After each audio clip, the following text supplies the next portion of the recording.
මම දැකලා තියෙන MCQ වලට තියෙන හොඳම එක්ස්ප්ලනේෂන් එක රෝසස් එකේ විවරණය තමයි. ඒක හරි ක්ලීන් නේ. දැන් මේ MCQ ගණන් සමහරවිට ඔයාට A level paper එක හම්බෙන්නේ එසේ එකක් විදියට වෙන්න පුළුවන් නේ.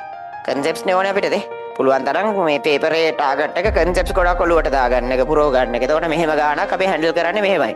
අන්න ඔහම අවබෝධය හම්බ වෙන්න ඕනේ. අපි හැමදාම එහෙම point 20ක් කතා කරගත්තොත් කොහොම හරි විභාගේ දවසට යද්දී අපි මෙච්චර කලොත් කතා කරන් ආවනේ මාස ගානක් නේ.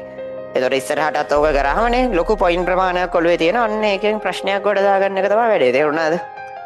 ඒ අතරේ ඕගොල්ලන්ගේ පැත්තෙන් සයිඩ් එකෙන් වෙන්න ඕන ප්‍රොජෙක්ට් එක තමයි පාස් පේපර් ප්‍රොජෙක්ට් එක. තේරුණාද? ඒක තමයි ඕගොල්ලන්ගේ පැත්තෙන් යන්න ඕන. අනිත් එක ඔය විවරණ පොත් එහෙම කියවන්න. හරිද? දැන් ඔය ළමයි විවරණ පොත් එහෙම කියවන්නේ ඕඩම් වැඩක් නැහැ වගේ කේස් එකක් තියෙනවා සමහර කට්ටිය ගොළුවේ. නෑ ඒක තාම අදටත් ඉතින් මම දැකලා තියෙන MCQ වලට තියෙන හොඳම එක්ස්ප්ලනේෂන් එක රෝසස් එකේ විවරණය තමයි. ඒක හරි ක්ලීන් නේ. හරි ක්ලීන් එක්ස්ප්ලනේෂන් එකක් තියෙන්නේ. තේරුණාද? මිනිහට ඉතිච්ච භාෂාවෙන්ම ලියලා දාලා එච්චරයි. මේ ඒකෙන්ද ඒවා රෙෆර් කරන්න. ඒක රෙෆර් කරනවා කියලා විවරණ පොත මුලින් දාකට කියවන්න එපා. ඒගොන් වැඩෙත් සමහර කට්ටිය කරනවා.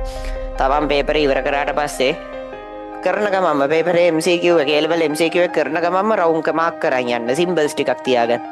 වැඩිපුර වෙලා ගියේ ඒවා කියලා සිම්බල් එකක් තියාගන්න. කතිරයක් හරි මොකක් හරි. ඒ කියන්නේ ඔයාගේ ප්‍රශ්නේ කරලා හැබැයි ඔයායකට දුක් විඳ වැඩි කියලා ඔයාටම තේරෙනවා. ඒ කියන්නේ විනාඩි 2 දෙන්න ඕන ප්‍රශ්නෙට විනාඩි 3 දුන්නා කියන්නේ ඒකට වා කරදරුණා වැඩි. ඒ කියන්නේ බොහෝ දුරට වා කරලා තියෙන හොඳම ක්‍රමය නෙමෙයි. ඒවට මාක්කයක් දාගන්න ඕන.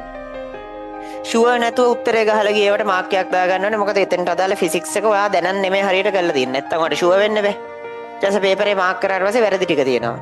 ඒතර ඔන්න ඔහම කැටගරිස් තුනක් තියෙනවන්නේ.